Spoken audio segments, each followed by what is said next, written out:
what's really, I think, one of the things that the movie does very well is the majority of violence is bloodless and or off screen. Right. You don't see a whole lot of it. When you do, like I said, it's for the most part bloodless, but it's also, you know,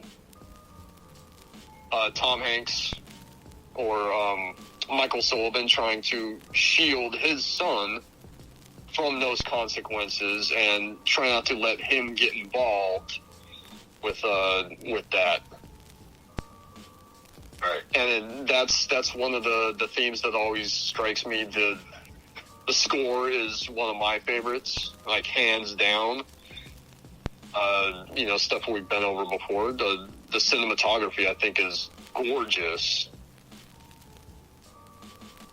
And we can talk about the graphic novel, which I have read.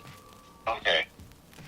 So I have heard that the graphic novel borrows a lot from Lone Wolf and Cub. Is that yes? true? Yes. Which is a graphic novel, which is a manga. A thing that I have. Yes, it's a manga that I have not read, but that everybody says is so great, and has gone on to be a work of heavy influence from stuff like this to The Mandalorian to Logan to a bunch of stuff. Is the movie is it its own thing, or is it kind of like the graphic novel, or? The basic storyline is the same. You know, the son doesn't know what the father does, sneaks out, witnesses what the father really does. Right. And then,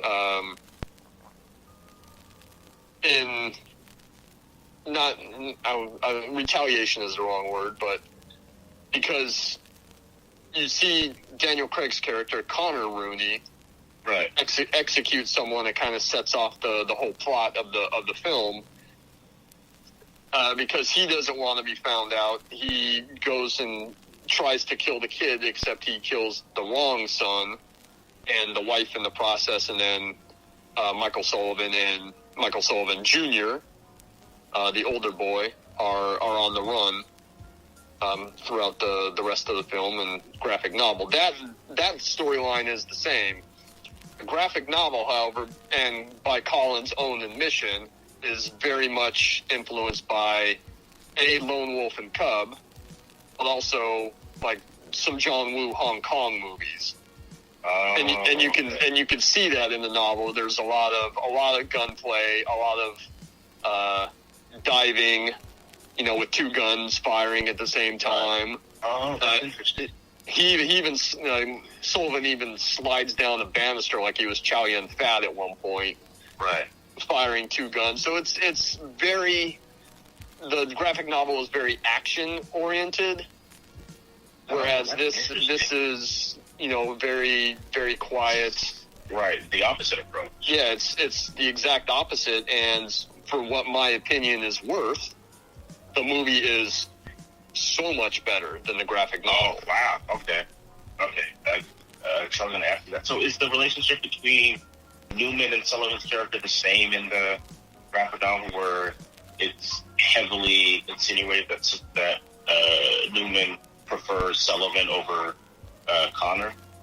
Not really. Not really? Okay. Yeah, the kind of father and surrogate son relationship is much more defined in the film than it is in the graphic novel. And even the graphic novel, Mr. Rooney, Paul Newman's character, is, I think, out of it by halfway through. Okay. He's arrested and taken out of the story at that point. But it's the relationship between Newman and Hanks is wonderful. It's very much, you know, that surrogate son, you know, and Sullivan says so in the beginning early on in the film when he's talking to Michael Jr. after he witnessed the murder, that, you know, he loves Mr. Rooney. He gave him a home. He gave him, you know, money. I think it's implied that Michael Sullivan was an orphan. Yes. And Mr. Rooney kind of took him in. Right. And that's, I think because of that, that's where that almost jealous, that jealousy from Rooney's son, from Connor. Yeah, Connor. Comes from, because it's very clear that Mr. Rooney prefers Michael to his own son, Connor. Yeah. In the movie, he's not even. I don't think he doesn't try to hide it. Yeah. Yeah. And it's very clear from even the earlier scenes of the wake that there's some jealousy there. Yes. And especially after the murder of Finn McGovern, when they're at the table kind of sorting everything out, and Rooney asks him to apologize. And, he's scolded in front of everyone.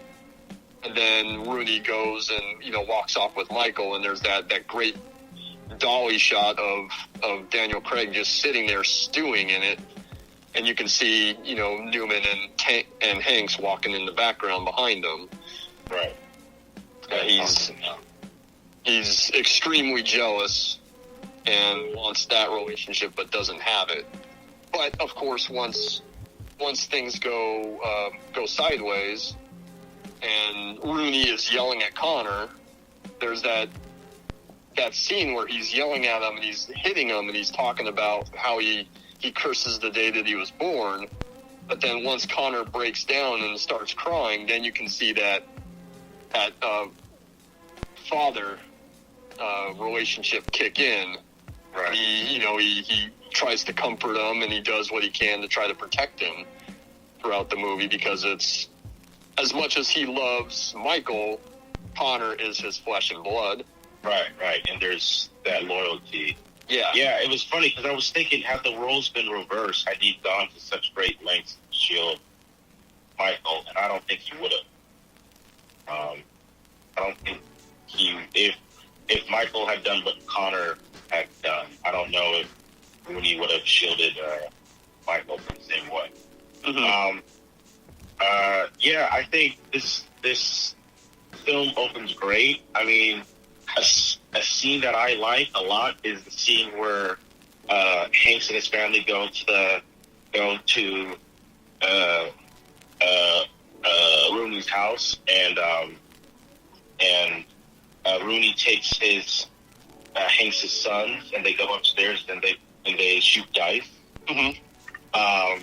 It's such a great scene because you can tell that he doesn't have grandchildren, and these are his grandchildren, and there's a bond that it's sort of like him reliving the days of Connor and Michael as kids, and Mm-hmm. there's that and there's that surrogate love there too, and it's just a really neat scene. And then we see I think it is the older son go upstairs and meet Connor, who kind of wants Michael Jr. to look at him as sort of an uncle, but is Yes. You could tell that Michael Jr. is just not comfortable, and the way that scene shot is so good because I don't think you see Craig's face, right? It's mostly just his body. His face is off screen or is obscured by the glass. It's the shadows. Yes, and he's smoking, and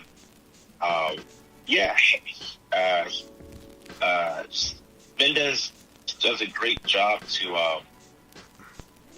to compose shots, like the way that the introduction to Connor is shot is really good. It struck me because I had forgotten about it. And then the fateful scene where the kid sees the murder is, like you said, it's off screen. It's shot from the kid's point of view, so we don't see their faces. Mm-hmm. We don't see, we see the violence off screen, or it's obscured. And the kid is great. Taylor is great. He's now Superman on CW, doing a terrible job. He's really good in this. It's one of the better kid performances. Yeah, 100%. He is very good in it, especially when he's almost ambivalent to everything that's happened. Like it just doesn't register with him. Right. Yeah, and he is incapable of processing. And then it's when afterwards, when they're in, Michael goes to see Frank Nitti, and he's in the reading room with everyone, and he's reading the book, and the Lone Ranger book, and there's the picture of the Lone Ranger with the gun. Mm-hmm. Then it kind of hits him what's happened, and then he starts to break down there. Okay, so I kept thinking of other films that this reminded me. And a film that I kept thinking of was Logan, specifically the scene where Sullivan and his son go to the farmhouse, mm-hmm. and they meet the old couple. I mean, that's almost a direct scene in Logan where Logan, the professor, and X-23 go to that farmhouse, and they meet up with the black family. And for some reason, I kept thinking that Jude Law comes in and kills them, and it kills the old couple. But I'm like, no, I'm getting mixed up with Logan. And I just felt like how not unnecessary but needless their death was. And in this, there's tension because you think Jude Law could find them at any moment, Mm-hmm. But there's a sweetness to the way that the couple, they come on, they take them in without hesitation, and then you don't really see them interact with each other. It's just, like they're just sort of borrowing the house. Mm-hmm. And I really like that scene, and then that pays off later because he later goes back to them because they're in many ways the only other sort of form of familiarity that he knows, which is you live in the house with the family, and but there's a great scene where the wife tells Tom Hanks that they met too late to have kids. Yes. And it plants the seed for when the kid comes back to them, and it's sort of a sweet moment. I wanted to ask you, as someone who has read the graphic novel, the Jude Law character is not in the graphic novel. He's not. From what I read, but is there a character like him in the graphic novel? Do they hire someone to go after him, or is it just a bunch of goons? It's just a bunch of goons. Okay. It's like there's a bunch of Rooney's men that are after him, or he fights with Chicago guys, possibly Capone guys as well. But there's not the character of McGuire. There's no one or any character similar to that in the graphic novel. All right. So that character is really fascinating. He's a crime scene photographer who, upon this watch, I'm like, I don't think he's actually pressed. I think he just does it for kicks. Yeah, I think he just does it for kicks, and it's so ironic that that's what he does for kicks, considering that he's a hired assassin. So I'm wondering if,